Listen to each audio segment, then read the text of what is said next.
باللہ من الشیطان الرجیم بسم اللہ الرحمن الرحیم۔ عزیز طلباء السلام علیکم۔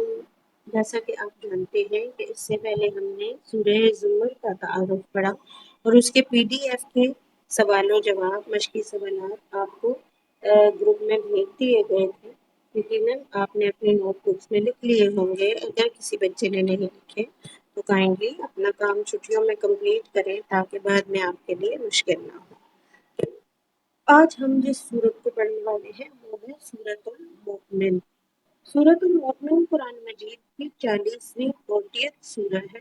اس کے 9 رکوع یعنی 9 اس کے رکوع ہیں اور 85 ورسز یعنی 85 آیات ہیں، اور یہ 24 پارے میں ہے، 24ویں پارے میں ہے۔ یہ مکہ مکرمہ میں نازل ہوئی۔ سورۃ المؤمن سے قرآن مجید کی سورتوں کا ایک ایسا سلسلہ شروع ہو رہا ہے جن کا آغاز حامیم سے ہو رہا ہے، یعنی حروف مقطعات سے۔ انہیں آل حامیم یا حوامیم کہا جاتا ہے۔ یہ سلسلہ سورۃ المؤمن سورۃ الاحقاف تک جاتا ہے۔ ان صورتوں میں بلاغت اور ادبی حسن پایا جاتا ہے، یعنی عربی کی فصاحت و بلاغت کہ عربی کتنی خوبصورت زبان ہے، کتنی ادبی زبان ہے، اس کو بہت خوبصورتی سے پیش کیا گیا ہے۔ اس سورت کے 2 مشہور نام ہیں۔ ایک نام ہے سورۃ المؤمن، یہ نام اس سورت کی 28ویں آیت میں آتا ہے۔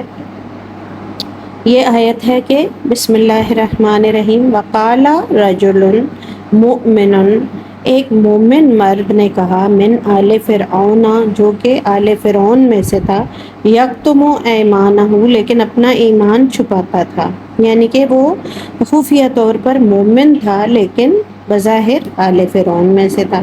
دوسرا نام سورہ غافر ہے، جو یہ اس سورت کی 3ری آیت میں آتا ہے، جو کہ ہے بسم اللہ الرحمن الرحیم غافر الذنب، یعنی گناہوں کا معاف کرنے والا ہے، مغفرت کرنے والا ہے، وقابل التوب، اور توبہ قبول کرنے والا ہے، شدید العقاب، اور شدید عذاب دینے والا بھی ہے۔ یہ اس سے لیا گیا ہے۔ تو اس کے 2 نام ہیں بچوں، ایک ہے سورہ مومن بھی اس کو کہتے ہیں اور سورہ غافر بھی کہا جاتا ہے۔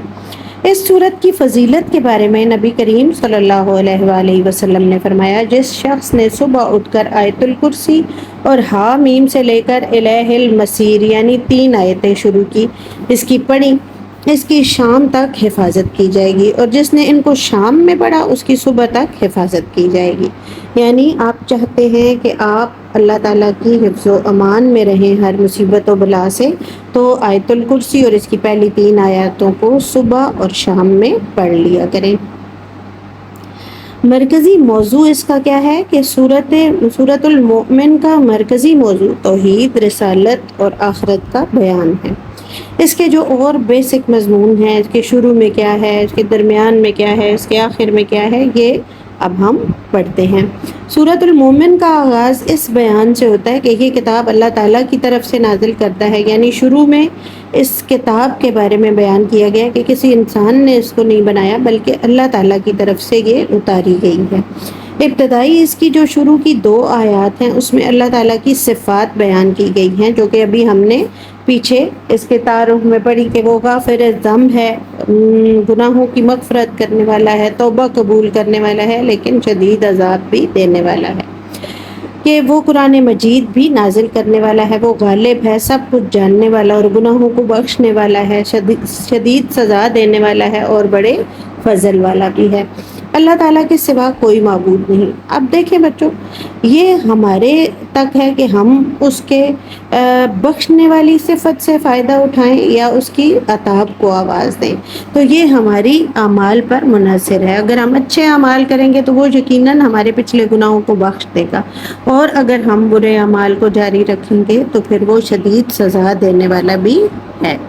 اسی کی طرف ہمیں لوٹ کر جانا ہے۔ اللہ تعالیٰ کی صفات کے بیان کے بعد یہ ذکر کیا گیا ہے کہ اس قدر عظیم کتاب کی آیات میں صرف وہی لوگ جھگڑا کرتے ہیں جو کافر ہیں، اور ان کافروں کی خوشحالی دیکھ کر کسی کو غلط فہمی میں نہیں ہونا چاہیے کہ انہیں ان کے اعمال کی سزا نہیں مل رہی، بلکہ ان سے پہلے حضرت نوح علیہ السلام اور دیگر انبیاء کرام علیہ السلام کی اقوام نے اپنے انبیاء کرام علیہ السلام کو جھٹلایا اور اپنے رسولوں کے ساتھ ناحق جھگڑا کیا اور اپنے انبیاء کرام علیہ السلام کو گرفتار کرنے، انہیں مغلوب کرنے کی اور شکست دینے کی کوشش کی، جن کی وجہ سے ان پر اللہ تعالیٰ کی پکڑ آ گئی۔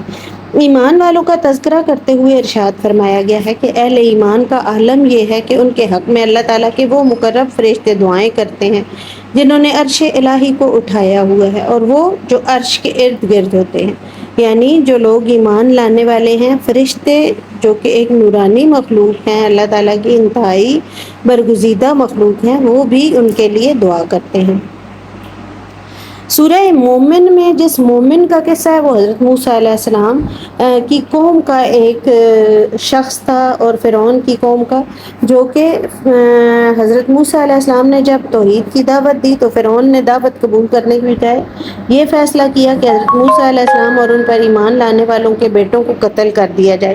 اس پر حضرت موسیٰ علیہ السلام نے اللہ تعالیٰ کی جب پناہ مانگی، چنانچہ اللہ تعالیٰ نے حضرت موسیٰ علیہ السلام کی دعا کو قبول کرتے ہوئے ان کی حمایت میں ایک ایسے آدمی کو کھڑا کر دیا جو اہل فرعون میں سے تھا، کہ وہ فرعون ہی کی قوم میں سے تھا، اور وہ حضرت موسیٰ علیہ السلام پر ایمان لا چکا تھا مگر خفیہ طور پر، مگر اپنا ایمان چھپا رہا تھا۔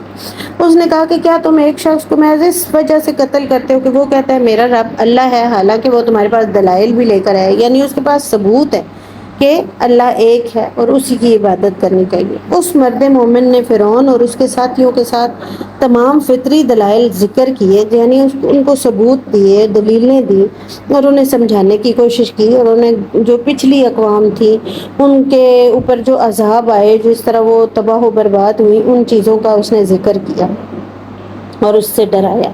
سورۃ المومن کے آخر میں توحید کے دلائل اور قیامت کے مضامین کا بیان ہے کہ وہی اللہ تعالیٰ ہے جو آسمان سے رزق اتارتا ہے، بلند و بالا ہے، عرش کا مالک ہے، اور وہی اللہ تعالیٰ ہے جس نے تمہارے آرام کے لیے رات بنائی، دن کو روشن بنایا، اس نے تمہارے لیے زمین کو رہنے کی جگہ بنایا، آسمان کو چھت بنایا، تمہیں اچھی شکل و صورت عطا فرمائی اور تمہیں پاکیزہ چیزوں سے رزق عطا فرمایا۔ چنانچہ جب یہ نعمتیں اللہ کے لیے اکیلے اللہ تعالیٰ کی عطا کردہ ہیں تو تعریف اور عبادت بھی اسی اکیلے اللہ تعالیٰ کا حق ہے۔ قیامت کے ضمن میں ان لوگوں کے انجام کا ذکر ہو رہا ہے جو اللہ تعالیٰ کی کتاب اور انبیاء کرام علیہ السلام کی لائی ہوئی وحی کو جھٹلاتے تھے۔ عنقریب انہیں معلوم ہو جائے گا جب توق اور زنجیریں ان کی گردنوں میں ہوں گی اور انہیں گھسیٹا جائے گا۔ دوزخ میں جب انہیں پیاس لگے گی تو فرشتے انہیں گھسیٹتے ہوئے اس جگہ لے کر جائیں گے جہاں کھولتا ہوا پانی موجود ہوگا، اور وہاں سے گرم پانی پلا کر پھر انہیں ان کی اصل جگہ یعنی آگ میں پھینک دیا جائے گا۔ تو عزیز طلباء، ان ساری باتوں سے ہم نے جو چیز سیکھی وہ یہ ہے کہ اللہ تعالیٰ کی پیغام کو دل سے قبول کریں اور اس پر عمل کرنے کی کوشش کریں، یعنی قرآن مجید کو نہ صرف پڑھیں بلکہ اس کو سمجھیں، اس کا ترجمہ پڑھیں اور اس پر عمل کرنے کی پوری کوشش کریں۔ سورہ مومنون کی ایک دعا یہاں ذکر کی گئی ہے جس کو آپ یاد کریں کہ اللہ تعالیٰ کا عذاب ہم پر نہ آئے اور ظالم قوم سے اللہ تعالیٰ ہمیں بچائے۔ تو اس کے لیے یہ دعا نقل کی گئی ہے جو 2 آیات پر مشتمل ہے۔ اعوذ باللہ من الشیطان الرجیم، بسم اللہ الرحمن الرحیم۔ رب اما ترینی ما یوعدون رب فلا تجعلنی فی القوم الظالمین۔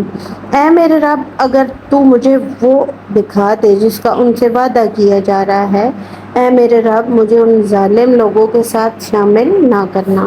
تو عزیز طلباء، یہ دعا یاد کریں۔ اس کے علاوہ بھی اس سورہ سے جو ہم نے سیکھا اس کو اپنی عملی زندگی میں اپنانے کی کوشش کریں، اللہ تعالیٰ کے پیغام کو دل سے قبول کر کے اور ایمانداری کو اپنا شعار بنائیں، اور ہمارے لیے بھی ضرور دعا فرمائیں۔ اپنے والدین، اپنے اساتذہ کو اپنی دعاؤں میں یاد رکھیں۔